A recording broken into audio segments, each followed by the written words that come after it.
Hello বেস্টিস, কেমন আছেন সবাই? আজকে আপনাদেরকে আমি একটি ওপেন হাউসে অস্ট্রেলিয়ার লাক্সারি হাউস দেখাবো। আমাদের বাসার কাছে এই হাউসটি বিল্ড হচ্ছিল, তাই ভাবলাম ওপেন ডেতে আমরা দেখতে যাই। ওপেন ডে বেসিক্যালি এখানে নতুন বাসা সেল করার সময় ইন্সপেকশনের জন্য ওপেন করা থাকে। আপনি রেজিস্টার করে বাসাটি দেখতে পারেন। আপনি যদি পোটেনশিয়াল বায়ার হন, আপনি অফার দিতে পারেন। আমরা যেহেতু রিসেন্টলি বাসা কিনেছি, বাট এই বাসাটি দেখে আমরা দেখতে গিয়েছিলাম। বাসাটি প্রায় 3 স্টোরে, নিচে গ্রাউন্ড ফ্লোর, সেকেন্ড ফ্লোরের সাথে এন্ট্রি এবং উপরে আরেকটি স্টোরে রয়েছে। আমি বর্তমানে নিচের ফ্লোরে রয়েছি। এটা ঢুকেই এন্ট্রিতে একটি সেটিং স্পেস রয়েছে, লিভিং রুম। লিভিং রুমের পাশেই কিছু ওয়ার্ড্রোব বানায় দেওয়া রয়েছে, যেখানে আপনার জিনিসপত্র স্টোর করতে পারবেন। আর ওই যে হাই সিঁড়ি কার্ভ করে দেখা যাচ্ছে, এটা উপরে যায়। লিভিং রুম থেকে ইন্টার করলেই দেখা যাচ্ছে একটি অ্যাটাচড ওয়াশরুম, তার সাথে রয়েছে একটি কিচেন এবং বসার সেটিংস এরিয়া। উপরে এই সাউদার্ন ক্রস আকাশের স্টার্স দেওয়ার সেটিং স্টাইলটা আমার খুবই ভালো লেগেছিল, ইন্টেরিয়রটা। এর পাশেই আমরা বসে যাব সেই একটা হোম থিয়েটারে। এটা হচ্ছে ছোটোখাটো বলতে পারেন যে বাসায় আপনার সিনেমা হল। সো নিচতলায় ওরা একটা কিচেন, যাতে আপনি পার্টি করতে পারেন, ফ্রেন্ডস ফ্যামিলি বসে সিটিং হয়ে সিনেমা দেখতে পারেন, তার অ্যারেঞ্জমেন্ট করা। ফাঁকতালে আমার হাজব্যান্ড আর আমি বসে শুয়ে একটু দেখছিলাম, আর উপরে এই সিলিংটা দেখতে রিয়েলি অনেক সুন্দর ছিল।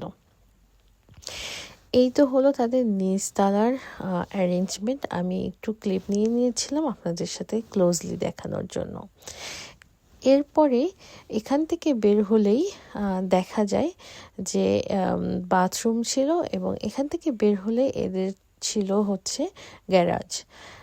নর্মালি বাসাগুলোতে একটা দুটো কার স্পেস থাকে, বাট এখানে হিউজ স্পেস, অ্যাপ্রক্সিমেটলি 4টার মতো তো আপনি রাখতেই পারবেন গাড়ি। তাছাড়াও স্টোর রুম ছিল। চলুন যাওয়া যাক উপরতলায়। আমার এই সিঁড়ির স্টাইলটা খুবই ভালো লেগেছিল। উপরতলায় ঢুকেই একটা গ্র্যান্ড অ্যাপিয়ারেন্স, ডাইনিং স্পেস। আর এখান থেকে নিচে দেখতে আরও সুন্দর লাগে। আমি আপনাদেরকে বললাম না এটা 3rd ফ্লোরে, বাট সেকেন্ড ফ্লোর থেকে একটা এন্ট্রির মতো ব্যাপার রয়েছে। আসলে যখন আপনি উপরে উঠবেন, এটাকে এমনভাবে লেভেল করে দিয়েছে দেখে মনে হবে যে গ্রাউন্ড ফ্লোর। যাই হোক, ডাইনিংয়ের পাশেই রয়েছিল একটা এক্সট্রা কিচেন। আর এই যে আমি কাপবোর্ডগুলো আপনাদেরকে খুলে খুলে দেখাচ্ছি। পুরোটা টাইলস করা নতুন হাউজিং। অস্ট্রেলিয়ার পুরানো বাসাগুলোতে একটু কাঠের থাকে বা করে, বাট নতুন বাসাগুলো অনেক মডার্ন ইকুইপমেন্ট সব কিছু ইউজ করে, দেখতে অনেক ক্লিন, ভালো লাগে। এই এরিয়াটা প্রায় ওপেন একটা হল রুমের মতো। একটা বড় ডাইনিংয়ের পাশে এই ছোট ডাইনিংটি রয়েছে এবং সিটিং অ্যারেঞ্জমেন্ট রয়েছে। এরই সাথে আপনি যদি দরজা খুলে যে বাইরে যান, আর্টিফিশিয়াল গ্রাস লাগানো হয়েছে। সো অস্ট্রেলিয়ানরা আউটডোর খুব পছন্দ করে, বারবিকিউ পার্টি বা বাসায় হল রুমে বড় পার্টি করতে চাইলে এটা হচ্ছে সুইটেবল প্লেস।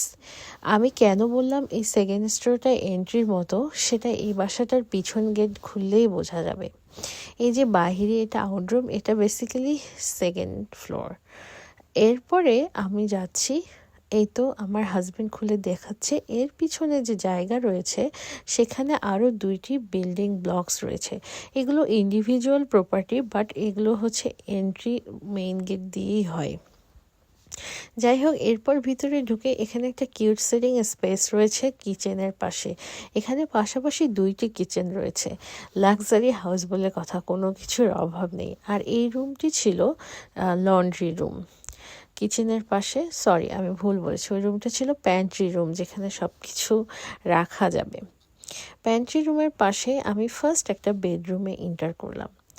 এই যে এটা হচ্ছে সে বেডরুম। সব বেডরুমে বিল্ট-ইন ওয়ার্ড্রোব রয়েছে, সব বেডরুমেই ইনস্যুট রয়েছে। এটা আমার খুবই ভালো লেগেছে। এরপর আমি আসলাম দ্বিতীয় বেডরুমে। লাইটিং, অ্যারেঞ্জমেন্ট সব কিছুই একদম পারফেক্ট। আর এই লম্বা জানালাটাও আমার খুবই ভালো লেগেছিল। সব আপ টু ডেট এবং কোনো কিছুই পুরনো নয়। আই ক্যান টেল যে কেন এত প্রাইস। এটা হচ্ছে একটা লন্ড্রি রুম, যেখানে আপনার কাপড় চোপড় ফোল্ড করে রাখতে পারেন এবং ক্লিন করতে পারেন, আয়রন করতে পারেন। এই সিটিং অ্যারেঞ্জমেন্টটা একটা লিভিং রুম প্লাস জিমনেশিয়াম করার ট্রাই করেছে। সো একটা ওপেন স্পেসে আপনি এসে এক্সারসাইজ করবেন, সেই হলো ব্যাপার।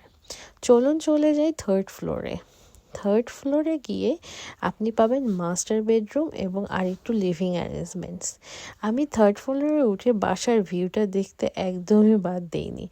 It looks really grand. এটা থার্ড ফ্লোর থেকে সেকেন্ড ফ্লোর দেখা যাচ্ছে, আর নিচের ফ্লোরটা আমি আপনাদেরকে প্রথমবারই দেখিয়ে দিয়েছি। এখানে একটা কিউট সেটিং স্পেস রয়েছে ফ্যামিলি টাইম স্পেন্ড করার জন্য। আর এটা হলো মাস্টার বেডরুম। এখানে বড় একটা উইন্ডো রয়েছে অ্যান্ড বেডরুম রয়েছে। সবচেয়ে বেশি এখানে ইন্টারেস্টিং হলো এই বাথরুমটা আসলে অনেক বাসার ফুল বেডরুমের সমান। যাই হোক, আমার ফেভারিট কর্নার ছিল এই ওয়াক ইন ওয়ার্ড্রোবটা। আই থিঙ্ক আমার কেন ম্যাক্সিমাম মেয়েরাই এরকম যদি পায় অবশ্যই অনেক খুশি হবে। সো এখানে একটা কিউট ড্রেসিং টেবিলের সাথে ওয়াকিং ওয়ার্ড্রোবের অ্যারেঞ্জমেন্ট ছিল, যেখানে আপনার জুয়েলারি, ক্লোদিং, শুজ, ওয়াচেস যা যা আছে সব কিছু রাখতে পারেন। পুরো একটা রুম সাইজের থেকেও বড় ছিল। এরপরে আমি চলে গেছিলাম আরেকটা বেডরুমে। টোটাল এই বাসায় 5 বেডরুম ছিল, প্রত্যেকটার সাথে ইনসার্ট ছিল এবং কিছু স্টাডি রুম ছিল, তার সাথে কিছু কিডস রুমও ছিল। প্লাস এই বাসাতে আরও ছিল যেটা ইন্টারেস্টিং, সেটা হচ্ছে বেশ কয়েকটা কিচেন লিভিং স্পেস। প্রত্যেকটা বাথরুমের সাথেই তারা ট্রাই করেছে বাথটাব এবং শাওয়ার দিতে। কিছু কিছু জায়গায় মিসিং ছিল, বাট ম্যাক্সিমাম বাথরুমগুলো ভালো ছিল। যাই হোক, এখন আবার আমি নিচে চলে যাচ্ছি এই লিভিং স্পেসটাতে। ওভারঅল এটা থার্ড ফ্লোর হলেও সব কিছুই আপ টু ডেট ম্যাটেরিয়ালস। ক্যানবেরাতে যেহেতু শীত পড়ে, প্রচণ্ড ঠান্ডা থাকে, এই ঠান্ডাতে এগুলো ডাবল গ্লেজ করা সব উইন্ডো। আমি একটু বাহিরে বের হলাম যে সাইড থেকে দেখতে কি। সো বাসার এটা সাইড ভিউ। এখানে বিভিন্ন স্টোরেজ, ট্যাঙ্ক, হট ওয়াটার সব কিছুর অ্যারেঞ্জমেন্ট রয়েছে। ইউজুয়ালি ক্যানবেরাতে বাসা বানানো হয় কাঠের, বাট এই বাসাটাতে অনেকটাই ব্রিক ইউজ করা হয়েছে, বিকজ এটা লাক্সারি হাউসের একটা পার্ট ছিল।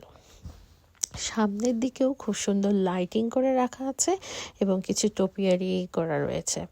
ওভারঅল আমি এই বাসাটা দেখে রিয়েলি হ্যাপি হয়েছিলাম, but it's so expensive. Next